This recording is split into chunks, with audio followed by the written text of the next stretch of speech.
बिस्मिल्लाहिर्रहमानिर्रहीम, अस्सलाम वालेकुम नाज़रीन। आप यूट्यूब चैनल देख रहे हैं, मैं इमरान खान हूँ। एक तो पहले आप सबसे माज़रत कि मेरा ये वीलॉग आप थोड़ा सा लेट देख रहे हैं। उसकी वजह यह है कि यहाँ पाकिस्तान से बाहर ईद है और जितने ओवरसीज़ पाकिस्तानी हैं, ज़्यादातर मुल्कों में ईद मनाई जा रही है, तो आप सबको बहुत बहुत ईद मुबारक। और जो लोग हमारे पाकिस्तान में मौजूद हैं और कुछ और मुल्कों में, वहाँ पर ईद एक दिन बाद होगी, तो आप सबको आपकी चांद रात मुबारक हो। पाकिस्तान के हवाले से एक बड़ी खबर और कन्फ्यूजन ये फैलाई गई है या फैल गई है।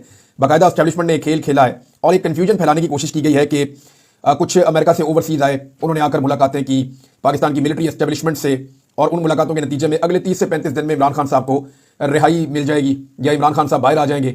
और इसके लिए कुछ चीज़ें जो है वो पाकिस्तान तरीके इंसाफ को करनी चाहिए, और वो चीज़ें ये हैं कि ओवरसीज़ पाकिस्तानियों को थोड़ा डाउन किया जाए, जो करारदादें वगैरह अमेरिका के अंदर पेश हो रही हैं उनको रोका जाए, और जो एक मोमेंटम बना हुआ है ओवरसीज़ पाकिस्तानियों में पाकिस्तान की एस्टैब्लिशमेट के खिलाफ, वो मोमेंटम तोड़ा जाए, और साथ ही साथ जो सोशल मीडिया के ऊपर तनकीद हो रही है उसको भी डाउन किया जाए। अब ये एक्चुअली क्या है ये मैं आपको थोड़ा बता देता हूँ। मिला कौन कौन है?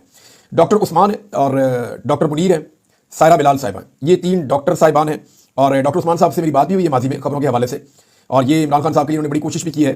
और डॉक्टर मुनीर भी ऐसी हैं, सायरा बिलाल साहिबा हैं। फिर कतर एयरलाइन की प्रवास से ये मुबैना तौर पर पाकिस्तान गए हैं। 2 अफराद मजीद थे इनके साथ जो मुलाकात में शामिल थे, उनमें से एक बिजनेसमैन है जिनका नाम तनवीर साहब है, और ये आसिम मुनीर साहब से पहले मुलाकात भी कर चुके हैं जब आसिम मुनीर साहब अमेरिका तशरीफ ले गए थे।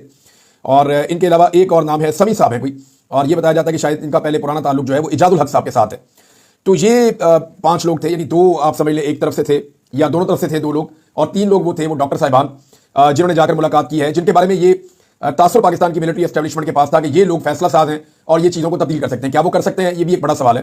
क्या वो डेंट डाल सकते हैं, या वो एस्टैब्लिशमेंट की मर्जी के मुताबिक कुछ चीज़ों को मोल्ड कर सकते हैं, जो मुबैना तौर पर एक कोई डील या कोई एक मामले को हल करने की कोशिश की जा रही है? क्या बात वाकई उस तरफ जा रही है? तो ये मैं आपको चीज़ें बता देता हूँ। इनमें एक शख्स ऐसा है जो एक मरतबा इमरान खान साहब को पहले मिला था जेल में जाकर। ये मुझे किसी ने बताया कि इनमें एक शख्स ऐसा है जो पहले इमरान खान साहब को जेल में जाकर मिला था। दूसरी मरतबा जब वो इमरान खान साहब को मिलने के लिए गया, वहाँ पे एस्टैब्लिशमेंट ने इसके लिए माहौल बनाया और पैगाम भेजा कि इमरान खान साहब वही बंदा आपको दोबारा मिलना चाहता है, तो खान साहब ने इससे मिलने से इनकार कर दिया था। तो इमरान खान साहब के इनमें से एक शख्स ऐसा है जिस पर इमरान खान साहब को भरोसा नहीं है। अब अगर पाकिस्तान तरीके इंसाफ नहीं है, इमरान खान साहब ने बात करनी है, तो एस्टैब्लिशमेंट को बात तो पाकिस्तान तरीके इंसाफ से करनी चाहिए थी।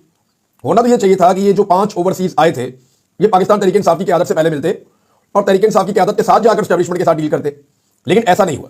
ये लोग खुद से गए और जाकर उन्होंने मुलाकात की। पाकिस्तान तरीके इंसाफ का कोई बंदा इन्वॉल्व नहीं था और कोई गारंटी इन मुज़ाकरात की नहीं है। यानी सिर्फ एस्टैब्लिशमेंट की तरफ से एक सिंपल मुतालबा यह कि आप टेम्परेचर को नीचे लेकर आए, दर्जा हरारत को कम करें, और इमरान खान के लिए हम आसानियां पैदा करते हैं। 30 से 35 दिन में इमरान खान बाहर आ जाएगा, या 30 से 35 दिन में चीजें ठीक हो जाएंगी। ये दावा उस तरफ से किया जा रहा है और ये ऑफर दी गई है एक तरह की। अब ये जो ओवरसीज पाकिस्तानी है, इनको ये बिलीव है और इनको ये यकीन दिलाया गया है कि ऐसा हो सकता है। लेकिन देखिए, अगर टेम्परेचर डाउन करना है तो उसका आसान तरीका मैं बता देता हूं। ये वहां से जो 5 ओवरसीज पाकिस्तानी है उनको लाने की जरूरत ही नहीं थी। आसान तरीका यह है कि जितने लोग जबरी तौर पर लापता किए गए हैं, स्पेशली पाकिस्तान तरीके इंसाफ के, उनको फौरी तौर पर रिहा कर दिया जाए। जितने लोग गैर कानूनी तौर पर गिरफ्तार किए गए हैं उन लोगों को रिहा कर दिया जाए, और कुछ ना किया जाए तो यास्मीन राशिद साहिबा की वो जमानत जो बनती है बतौर खातून होने के, 70 साल से ज्यादा उनकी उम्र है, कैंसर की वो पेशेंट है, तो यास्मीन राशिद साहिबा और मियां महमूद रशीद साहब, इन दोनों की आप बेल ले लें फौरन। इन दोनों की बेल बनती भी है। शाह महमूद कुरैशी साहब की बेल बनती है, उनकी भी बेल ले लें। ये लोग बाहर आ जाए, टेम्परेचर डाउन होना शुरू हो जाएगा। एजाजुल हक साहब को कम से कम सेनेट में जाने दें, उनके प्रोटेक्शन ऑर्डर जारी होते हैं, उसके ऊपर आप अमल दरामद करवा दें, तो इससे भी टेम्परेचर डाउन हो जाएगा। तो टेम्परेचर डाउन अगर करना है तो ये तो एस्टैब्लिशमेंट के हाथ में है, वो जब चाहे टेम्परेचर को डाउन कर ले। उमर चीमा साहब के दोनों कंधे फ्रीज हो रहे हैं। वजह यह है कि उनको नंगे फर्श पर सुलाया गया सर्दियों में, और उनके कंधे जो है वो फ्रीज हो रहे हैं, वो बहुत शदीद तकलीफ में। इसके बावजूद वो आदमी डटा हुआ है। आप उसको इलाज दे दें, इलाज की सहूलियत दे दें, उसको रिहाई दे दें, एजाज चौधरी साहब को सेनेट में आकर बात करने का मौका दे दें, और बहुत सारे लोग हैं। और इस सारे मामले में गारंटर कोई नहीं है। देखें, ऐसे नहीं होता कि एस्टैब्लिशमेंट ने बुलाया 5 ओवरसीज पाकिस्तानियों को, उनको बड़ी अच्छी चाय पिलाई, खाना खिलाया, प्रोटोकॉल दिया, बड़ी इज्जत से और एहतराम से पेश आए, बड़े अच्छे अल्फाज में बातचीत की, और उनको यह तासुर दिया कि इमरान खान बहुत बुरा है और हम बहुत अच्छे हैं, और इमरान खान को हटाना हमारी मजबूरी थी, हमने जो किया वो मुल्क की मफाद में किया, लिहाजा अब जनाब हम चाह रहे हैं कि चीजें रिजॉल्व हो जाएं, तो आप टेम्परेचर डाउन करें तो इमरान खान साहब को बाहर लाने का कोई बंदोबस्त करते हैं। ये एक ओवरऑल ये कहानी है। लेकिन इसमें गारंटर कौन है भाई? ये इस लेवल का मामला है कि इसमें आप तैयब उर्दगान को, मोहम्मद बिन सलमान को, या किसी और मुल्क के किसी हुक्मरान को आप गारंटर के तौर पर रखेंगे ना, कि कल को आप डंडी ना मार सकें, कम से कम आप उस मुल्क के हुक्मरान को गारंटर के तौर पर रखेंगे जिस मुल्क से आपने कर्जा लिया हुआ है, तो तब जाके मामला तय होगा। और अगर सोशल मीडिया को डाउन करना है तो इमरान खान का जाके गोटा पकड़े। ओवरसीज पाकिस्तानियों को डाउन करना है तो इमरान खान का जाके गोटा पकड़े आप। देखिए, अमेरिका में जो इनके लिए मुसीबत बनी हुई है ना, वो पाक पैक है। ये बात आप याद रखिएगा। ये बहुत सारे लोग दावा करेंगे पाक पैक मेरे कंट्रोल में है, पाक पैक के साथ मैं जुड़ा हुआ हूं, पाक पैक को मैं कंट्रोल करता हूं। ऐसा नहीं है। ये पाक पैक एक बड़ी जबरदस्त तंजीम है और ये बहुत पहले से काम कर रही है। इन्होंने बड़ी वर्किंग की हुई है। इमरान खान साहब के रिजीम चेंज ऑपरेशन के बाद जो उनको हटाया गया, तो पाकिस्तानियों की इसमें दिलचस्पी ज्यादा बड़ी है, क्योंकि इन्होंने जब एक्टिविटीज की तो वो दिखाई देना शुरू हो गई। ये बड़े सौखे लोग हैं, पैसे वाले लोग हैं, डॉक्टर हैं इनमें बहुत सारे, और इन लोगों ने बड़ी मौसर तरीन नुमाइंदगी की है पाकिस्तान की, और इनकी लॉबिंग बड़ी तगड़ी है। तो पाक पैक क्या इन 4-5 लोगों के पूरी तरह कंट्रोल में है? तो इसका जवाब है जी पूरी तरह कंट्रोल में नहीं है। क्या उनका इनके साथ ताल्लुक है? तो जवाब यह है कि उनका इनके साथ ताल्लुक है। अब क्या ये इन्फ्लुएंस कर पाएंगे, तो इस पे मेरी जो मुख्तलिफ लोगों से बात हुई, उन्होंने कहा जी कि 10-15% का अगर ये कामयाब भी हो गए तो ये 10-15% का इन्फ्लुएंस कर पाएंगे, लेकिन इससे ज्यादा कोई कामयाबी मिलेगी नहीं। और सोशल मीडिया के मैदान में तो बिल्कुल नहीं मिलेगी, क्योंकि वो ओवरसीज पाकिस्तानी बिल्कुल अलग है, या जो पाकिस्तान के अंदर बिल्कुल अलग है। मैंने आपको बताया ना कि अब होना क्या है, अब ईद के बाद एक बहुत बड़ा क्रैकडाउन होगा। बाकायदा नाम इकट्ठे किए गए हैं एक एक शहर से 100 के करीब लोगों के, जो पाकिस्तान तरीके इंसाफ के हक में ट्वीट करे या उसको रीट्वीट भी करे, वो बंदे भी आइडेंटिफाई किए गए हैं। और आने वाले दिनों में उन सारे बंदों को उठाया जाएगा। पाकिस्तान में बहुत बड़ा ऑपरेशन प्लान किया जा रहा है, लेकिन क्या इससे लोग बात आ जाएंगे? नहीं आएंगे। ओवरसीज पाकिस्तानियों के रिश्तेदारों को, उनके घर वालों को ढूंढा जा रहा है कि यहां पे कौन कौन है, उसको हमने हरासा करना है। तो प्लानिंग तो पूरी है। एग्जीक्यूट करने के लिए उन्हें बैरूनी दबाव को कम करना है, और बैरूनी दबाव को कम करने के लिए पाक पैक को कम से कम मैनेज करना है। तो ये उसके लिए कोशिश थी। क्या एस्टेब्लिशमेंट इस कोशिश में कामयाब हुई? इनकी मुलाकात जो है वो DGISI से हुई है, और कुछ दीगर मुख्तलिफ जो अफसरान है उनसे भी इनकी मुलाकातें करवाई गई हैं, और बड़ा इनको प्रोटोकॉल मिला है। अब मामला यह है कि इनको 35 दिन का टाइम दिया गया था, एक हफ्ता उसमें से गुजर गया। एतवार को गालिबन इनकी मुलाकात हुई, तो फिर एक हफ्ता तो गुजर गया। अब बाकी रह गए पीछे 35 में से 28 दिन। इनको 30 से 35 दिन गए थे ना, तो अब 23 से 28 दिन आप लगा लें कि 23 से 28 दिन बाकी रह गए हैं। ये भी गुजर जाएंगे तो पता चल जाएगा। मामला यह है कि अगर उसके बाद भी इमरान खान साहब बाहर नहीं आते तो फिर कौन रिस्पॉन्सिबल होगा? अब ये किया क्यों जा रहा है? देखिए, एस्टैब्लिशमेंट का तरीका का यह है कि टाइम गेन करो। 30-35 दिन ये इनको घसीट के 2 महीने तक ले जाओ, उसके बाद 1-2 महीने और घसीट के ले जाओ। ये करारदाद जो है इसको गैर मुअस्सर करा लो, और कुछ ना कुछ करके आहिस्ता आहिस्ता बैरूनी प्रेशर को कम कर दे, और पाकिस्तान के अंदर हैंडलिंग करके पाकिस्तान तरीके इंसाफ को कमजोर कर ले। अंदर बहुत सारे कंप्रोमाइज लोग पहले ही तैयार बैठे हुए हैं, जो एस्टैब्लिशमेंट के बयानियां खरीद भी रहे, एस्टैब्लिशमेंट का बयानियां बेच भी रहे, और मजलूम भी बने हुए हैं। नाज़रीन, एक चीज मुझे एक मेरे दोस्त ने बताई, और इसके ऊपर मैं तहकीक करूंगा। वो ये है कि कुछ सहाफियों के लिए मसनूई मुश्किल हालात पैदा किए जा रहे हैं, और कोशिश की जा रही है कि उनको इस कैटेगरी में लाकर खड़ा किया जाए जो जुल्म का शिकार हो रहे हैं, और कल को उन्हें इस्तेमाल भी किया जाएगा। अब पता नहीं ये इसके अंदर कितनी सदाकत है, लेकिन मुझे एक साहब ने बताया, तो क्योंकि ये बात एक ऐसी है कि मुझे उस वक्त खुटक गई, लेकिन उन्होंने जो 2-3-4 मुझे वाकयात सुनाए ना, तो वो वाकयात एक्चुअली रेलिवेंट थे इस सारे खेल के साथ। लेकिन चले, आने वाले दिन जो है उनमें चीजें सामने आ रही हैं, तो हम आपके साथ शेयर करेंगे। एक और बहुत बड़ी खबर है नाज़रीन, वो ये है कि खैबर पख्तूनख्वा हुकूमत ने एक बहुत बड़ी कामयाबी हासिल की है। इसको अनाउंस किया शेख वकास अकरम साहब ने, और कामयाबी ये है कि रमजान की बाबरकत महीने में, जैसे वो लिख रहे हैं, मैं आपको बता देता हूँ कि करम एजेंसी का 103 साल पुराना मसला अल्लाह के फजल से हल होने की तरफ एक बड़ा कदम है। वज़ीर आला अली अमीन गंडापुर और हुकूमत खैबर पख्तूनख्वा की कोशिशों से जिरगे में दोनों फ्रीकैन के दरमियान जंगबंदी और रोड खुलवाने के लिए फैसले पर दस्तखत हो गए हैं। खैबर पख्तूनख्वा के जिला करम में शिया और सुन्नी दोनों धड़ों की जानिब से तवील जंगबंदी और थल पारा चनार हाईवे को खोलने के लिए एक अमन मुआहदे पर दस्तखत किए गए हैं। दोनों धड़ों ने अपने इख्तलाफात को बातचीत के जरिए हल करने और हुकूमत और सिक्योरिटी फोर्सेज की मदद करने पर इत्तफाक किया है। ये मुआहदा भी उन्होंने साथ लगा दिया, और उसके ऊपर दस्तखत भी कर दिए कि हम दोनों फ्रीकैन जो हैं वो ये मुआहदा कर रहे हैं, इसके अंदर ये चीज़ें होगी, और अगर कोई इसकी खिलाफवर्जी करेगा तो पुलिस और कानून नाफिज करने वाले इदारों को कानूनी कार्रवाई का इख्तियार हासिल होगा, और खिलाफवर्जी की सूरत में जुर्मवार कसूरवार करार दिए जाएंगे। तो बहरहाल ये अब एक मुआहदा हुआ है, एक अच्छी डेवलपमेंट है। करम के अंदर अगर देखिए, बड़े लंबे अरसे से बदमनी चल रही है, सब इसके लिए आवाज़ उठाते रहे। शिया सुन्नी फसाद हमें बिल्कुल भी इस मुल्क के अंदर सूट नहीं करता, होना भी नहीं चाहिए। तो हम सारे मुसलमान हैं, और हमें एक दूसरे के साथ भाईचारे के साथ रहना चाहिए। कुछ इख्तलाफात हमारे नज़रियात के हो सकते हैं, हमारी अंडरस्टैंडिंग का फ़र्क हो सकता है, और हम अलग अलग तरीके से सोच सकते हैं, लेकिन सारे पाकिस्तानी हैं, चाहे उनका ताल्लुक जो है वो डिफरेंट फ़िरकों से है, तो मिलजुल कर रहना चाहिए, और इसके लिए उलमा-ए-किराम काम करते रहते हैं। ये एक अच्छी डेवलपमेंट है जो खैबर पख्तूनख्वा हुकूमत की कामयाबी है, और ठीक बात है। नाज़रीन, जो ड्रोन हमला हुआ है उसमें खैबर पख्तूनख्वा हुकूमत का जो मौक़िफ़ आया, पहले बैरिस्टर सैफ, क्योंकि वो खैबर पख्तूनख्वा हुकूमत के तर्जुमान के तौर पे काम करते हैं, उनका मौक़िफ़ मैं आपको पढ़ के सुना देता हूँ, और फिर मैं आपको बताता हूँ कि इस पे हुआ क्या, एक्चुअल वाक़या क्या है। बैरिस्टर साहब का ऐलान यह है कि मर्दान काटलंग में इंसदाद दहशतगर्दी कार्रवाई की गई। कार्रवाई में गैर मुसल्लह अफराद के मारे जाने का अफसोस है, जिनमें खवातीन और बच्चे शामिल हैं। हुकूमत मुतासरा खानदानों से दिली हमदर्दी और ताज़ियत का इजहार करती है। बैरिस्टर साहब का रद्द-ए-अमल, जाबक अफराद के लवाहिकीन को इमदाद और मुआवजा देने का ऐलान।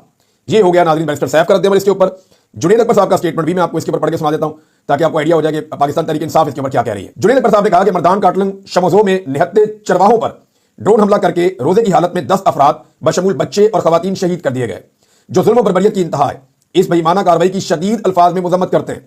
दुख की इस घड़ी में अहले खाना के साथ खड़े हैं। अच्छा, इसमें हमारे पास ये तफसीलात नहीं आई कि कौन से दहशतगर्द मारे गए। कुछ लोगों ने क्लेम किया कुछ नामों को लेकर, लेकिन गवर्नमेंट की जानिब से या ISPR की जानिब से अभी कोई कंफर्मेशन हमारे पास मौजूद नहीं है कि कितने दहशतगर्द मारे गए। लेकिन एक चीज है कि ये ड्रोन हमला था, ये सब दावा कर रहे हैं, और इसमें सिविलियंस की शहादतें हुई हैं, ये भी सारे दावा कर रहे हैं, और रोजे के आलम में हुई है।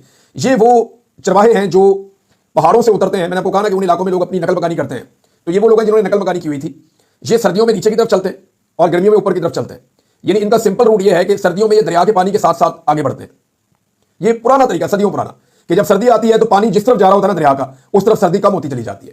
तो ये करते ये हैं कि जब सर्दी बढ़ती है इनके जिस्म को, इनको जब सर्दी लगती है, जब इनके पास तारीखें भी नहीं होती थी, तो ये पानी के साथ चलना शुरू कर देते थे। जैसे जैसे ये पानी के साथ आगे बढ़ते थे तो आगे सर्दी कम हो जाती थी, तो ये वहां पड़ाव करते थे, चरागाहें होती थी, जानवरों को खिलाते पिलाते थे और आगे बढ़ते जाते थे।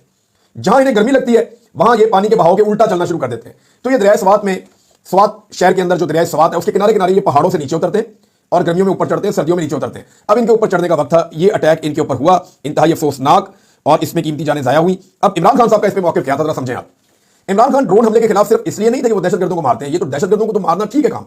इमरान खान साहब के इसमें दो मौक़िफ़ थे। एक ये था कि किसी भी गैर मुल्की को कभी इजाजत नहीं होनी चाहिए कि पाकिस्तान की सरजमीन पर वो ऑपरेशन करे, यानी कोई भी गैर मुल्की तैयारा या ड्रोन या फौजी या कोई भी वो पाकिस्तान की सरजमीन के ऊपर किसी को कत्ल नहीं कर सकता। यहां रिट ऑफ द गवर्नमेंट हमारी होगी, पहली बात तो ये। दूसरी बात यह है कि ड्रोन हमले के अंदर अक्सर बड़ी अच्छी इंटेलिजेंस भी आपकी हो तो ड्रोन हमले में अक्सर कोलेटरल डैमेज हो जाता है। कोलेटरल डैमेज कहते हैं कि आम लोगों की शहादतें हो जाती हैं या दहशतगर्द की जगह आम लोग मारे जाते हैं, क्योंकि आप फिजा में ना बहुत ऊपर है, आपकी इंफॉर्मेशन खराब हो सकती है, आपका टारगेट जो है वो मिस हो सकता है, कुछ 100 चीजें हो सकती हैं। और ये जो बातों का दहशतगर्द है ये कवर देते हैं पब्लिक का, तो ये वहां पे जब अटैक करते हैं तो पब्लिक भी साथ शहीद हो जाती है। मिसाल के तौर पर अमेरिका ने जाते जाते जो 2 ड्रोन हमले किए थे उसमें सिविलियंस मारे गए थे और बड़ी तादाद में मारे गए थे। एक दिन तो 10 के करीब बच्चे और खवातीन वगैरह मारे गए थे। जब काबुल एयरपोर्ट के ऊपर अटैक हुआ तो उसके गुस्से में अमेरिका ने फिर अगले 2 दिन ड्रोन हमले किए थे, उसमें सिविलियंस जो है वो अफगानिस्तान में शहीद हो गए थे। उस पर अफगानिस्तान की हुकूमत ने, पाकिस्तान ने और बहुत सारे लोगों ने फिर रद्द अमल भी दिया था कि ये ज्यादती है, अमेरिका को ये नहीं करना चाहिए। तो ड्रोन हमले में सिविलियंस की शहादतें हो जाती है। इमरान खान तब ये कहते थे उसके नतीजे में नफरत बढ़ती है और दहशतगर्दी बढ़ती है। और मेरा एक सवाल यह है कि क्या अब जो इलाका है मर्दान का, ये मर्दान का इलाका है काटलन, क्या वो भी इतना गैर महफूज है कि सिक्योरिटी फोर्सेज वहां पे जाके ऑपरेशन नहीं कर सकती? भाई अगर किसी बंदे को गिरफ्तार करना था तो सिक्योरिटी फोर्सेज चली जाती, वहां जाके ऑपरेशन कर लेती। इमरान रियाज को उठाने के लिए तो पहाड़ों पे चढ़ जाते हैं, तो ये दहशतगर्द को पकड़ने के लिए पहाड़ों पे क्यों नहीं जा रहे थे? इनको जाना चाहिए था ना, जाके पहाड़ों पे चढ़ के ये उठा लेते, उन लोगों को, दहशतगर्दों को पकड़ लेते या उन्हें मार देते, सिविलियंस की जानें बच जाती। इससे हमें एक सवाल ये पैदा हो जाता है कि क्या मर्दान जैसा इलाका भी अब नो गो एरिया बन चुका है, जहां पुलिस और सिक्योरिटी फोर्सेज, फौज एजेंसियां ये वहां जाके कार्रवाई नहीं कर सकती और उनको ड्रोन की जरूरत पड़ रही है? क्योंकि ड्रोन को आप वहां इस्तेमाल कर सकते हैं जहां पे जमीनी आपके पास एक्सेस ना हो, जहां पे आपकी रिट ऑफ द गवर्नमेंट ना हो, वरना जहां रिट ऑफ द गवर्नमेंट है वहां पे तो आप जाके पकड़ देते हैं बंदे को। तो जैसे लाहौर है, लाहौर में जितने मर्जी दहशतगर्द हो किसी जगह पे, या इस्लामाबाद में, वहां ड्रोन हमला नहीं किया जाएगा। लेकिन अगर मर्दान में किया जा रहा है तो याद रखें मर्दान का फासला इस्लामाबाद से 1.5 घंटे का है।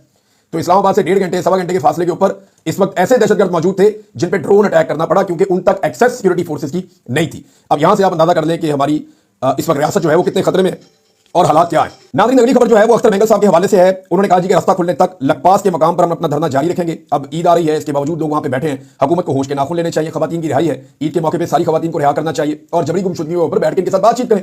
आप इनको मारते जाएंगे, क्या फायदा होगा? यही आपने किया भुट्टी साहब के साथ। जो अकबर भुट्टी के साथ हुआ उसका खुमियाजा आज भी बलूचिस्तान भुगत रहा है और पाकिस्तान भुगत रहा है। तो यही अगर आप सबके साथ करेंगे, हर लीडर के साथ ये करेंगे, तो पाकिस्तान का और बलूचिस्तान का भला नहीं होगा। अख्तर मेंगल साहब के वहां पे कुछ धमाका हुआ है। अंदाजा करें कि वजीर आला बलूचिस्तान सरफराज भुट्टी उसकी मदद कर रहे हैं, जिसकी हुकूमत है बिलावल सरदारी वो भी मदद कर रहे हैं, सारी जमातें मदद कर रही हैं, लेकिन उनको रास्ता खोलकर नहीं दे रहे कि वो कोयटा में आगे एहतजाज कर सके पुरअमन तरीके से, और उनको लखपास पे रुका हुआ है। वो भी वहीं बैठ गए, उन्होंने कहा ये रास्ता बंद है, फिर अब अगर हम यहां से अंदर नहीं जा सकते तो आप भी यहां से बाहर नहीं आ सकते। उन्होंने रास्ता बंद कर दिया है और अब इसके बाद जो है वो परली तरफ से अगर रास्ता बंद होता है तो कोयटा बीच में। तो ये अजीबोगरीब सिचुएशन जो है वो हुकूमत ने पैदा कर दी है। वहां जो है वो एक धरना गवादर में भी जारी है, धमाकों के खिलाफ, दहशतगर्दी के खिलाफ। अब ये मजम्मत तो दोनों कर रहे हैं, लेकिन दोनों जमहूरी नहीं है। अगर ये जमहूरी होते तो जमहूरी तरीके से आने वालों को खुद कुछ हमलों से बचाते और उनको लेकर आते और लाकर कोयटा में उनको फैसिलिटेट करते, उनकी सिक्योरिटी का बंदोबस्त करते और उनके साथ बैठकर मुतालबात उनके सुनते। लेकिन ये वो करने के लिए तैयार नहीं है। हुकूमत ने कहा है कुछ थोड़ा बहुत कि अब हम मुज़ाकरात करेंगे, दबाव क्योंकि बढ़ रहा है, ये खवातीन को ऐसा लगता है कि उन्हें छोड़ना पड़ेगा। नाज़रीन, एक दावा और भी किया गया राना सनाउल्लाह साहब की जानिब से कि अगर अमेरिका में किसी किस्म की करारदाद आ जाती है या पास हो जाती है तो इस सूरत में सारे पाकिस्तानी जो हैं वो मिलिट्री एस्टेब्लिशमेंट और आर्मी चीफ और जाली फार्म 47 की हुकूमत के साथ खड़े हो जाएंगे। देखिए, इससे पहले भी करारदाद आई थी अमेरिका में, आपको याद होगा, पाकिस्तान के खिलाफ। पाकिस्तान के खिलाफ तो नहीं आई, लेकिन पाकिस्तान की हुकूमत और पाकिस्तान में इंसानी हकूक की खिलाफ वर्जियों के खिलाफ एक करारदाद पहले भी आ चुकी है। उस करारदाद के ऊपर तो कोई पाकिस्तानी जाकर पाकिस्तान के इदारों के साथ या जाली फार्म 47 की हुकूमत के साथ खड़ा नहीं हुआ। उस करारदाद पे तो उनको कोई फायदा नहीं हुआ, तो अब कैसे हो जाएगा? भारी अक्सरियत से वो करारदाद मंजूर हुई थी और अब ये दावा कर रहे हैं कि ये भी करारदाद भारी अक्सरियत से मंजूर हो जाएगी। लेकिन कुछ लोगों ने एस्टेब्लिशमेंट को यकीन दिलाया कि हम ये कंट्रोल कर लेंगे और इसी सिलसिले में एस्टेब्लिशमेंट मुलाकातें डाल रही है। अब देखते हैं कि वो कामयाब होते हैं या नहीं होते। नाज़रीन, एक नया बयानिया आया है और बयानिया ये आया है और ये दिया गया काली चैनल के ऊपर कि जी जाफर ट्रेन का सारा मंसूबा इमरान खान को छुड़वाने के लिए जमाइमा खान ने बनवाया था। अब कहानी ये सुनाई गई, इसके अंदर जमाइमा खान भी बैठी हैं, इसके अंदर जो है वो एक एजेंसी है बरतानिया की वो भी बैठी है, इसके अंदर कोई इंडिया की एजेंसी है वो भी बैठी है, इसके अंदर कोई यहूदी हैं एजेंट वो भी बैठे हैं, इसके अंदर कोई गैर मुल्की दुश्मन है वो भी बैठे हैं। और उसमें जनाब जमाइमा खान वगैरह ने पैसा खर्च किया। उन्होंने कहा जी इमरान खान को बाहर निकालने के सारे रास्ते बंद हैं, लिहाजा जनाब अब हमें जाफर एक्सप्रेस को जो है वो फौरी तौर पर करना चाहिए, एक वहाँ पूरी ट्रेन को हाईजैक करके फिर इमरान खान को बाहर निकालेंगे इस तरीके से। मुझे समझ नहीं आती कि ये लोग पागल हो गए, ये दीवाने हो गए। ये 9 मई भी डाल दें जमाइमा खान पे और 26 नवंबर भी डाल दें जमाइमा खान पे, बल्कि 9/11 भी डाल दो जमाइमा खान पे, सेकंड वर्ल्ड वॉर भी डाल दो इमरान खान और जमाइमा खान पे। ये इनका बस चले ना तो ये सारा कुछ ही इमरान खान और जमाइमा खान पे डाल दें। जो दुनिया में हिरोशिमा और नागासाकी के ऊपर जो अटैक्स हुए वो भी इमरान खान पे डाल दें, शायद इनकी ऐसे तसल्ली हो जाए। नाज़रीन, दहशतगर्दों को पाकिस्तान लाने के हवाले से जो शीरी मदारी साहबा हैं उन्होंने एक बड़ा वाज़ेह स्टेटमेंट दिया है और बड़ी क्लियर उन्होंने बात की, वो मैं आपको जरूर सुनाना चाहूंगा। उन्होंने कहा कि जनरल बाजवा का ये इरादा था रीसेटलमेंट करने का, कि दहशतगर्दों को लाएं यहां पे बसाएं। तो कई बार ये हम बता दे चुके हैं हमारी पार्टी कि उनकी टीटीपी पर उनका एक प्रपोजल था कि उनको लाके बसाया जाए। मुराद सईद ने इसकी मुखालफत की थी। इमरान खान ने उस वक्त कहा था कि मकामी लोगों को एतमाद में लेंगे फिर फैसला करेंगे, और उसके बाद हमारी हुकूमत हटा दी गई, तो फिर हम कैसे ला सकते हैं दहशतगर्दों को वापस। ये दहशतगर्द राणा सनाउल्लाह जब वजीर दाखिला थे, और ख्वाजा आसिफ वजीर दिफा थे, बिलावल जरदारी वजीर खारजा थे, शहबाज शरीफ वजीर आजम थे, जनरल बाजवा आर्मी चीफ थे, general Nadeem Anjum DG ISI थे। उस दौर में दहशतगर्द पाकिस्तान में आकर बसना शुरू हुए और 2023 के एंड तक ये पाकिस्तान में आते रहे। अब आप कारनामे चेक कर लें जो इस वक्त इस मुल्क में हो रहे हैं, और डाला जाता है इमरान खान के खाते में। ऐसे थोड़ी है हलवा, जो मर्जी आप बयानियां बना लें, जिस तरह मर्जी आप चीज चला लें। यहाँ पे हकायक बताने वाले लोग भी बैठे हैं और वो हकायक बताते रहेंगे। अब तक के लिए इतना ही, अपना ख्याल रखिएगा। अपने इस चैनल का भी वंस अगेन पाकिस्तान से बाहर रहने वाले तमाम लोगों को बहुत बहुत ईद मुबारक, और पाकिस्तान के अंदर रहने वाले लोगों को चांद रात मुबारक। दुआ करें कि ईद वैसे अपने देश में ही होती है, और वही ईद होती है जो आपके अंदर से खुशी लेकर आती है। मैं गया था बाहर देखने के लिए, पाकिस्तान में जो ईद है वो पाकिस्तान में ही है। अब तक इतने, अपना ख्याल रखिएगा। अपने चैनल का भी अल्लाह हाफ़िज़।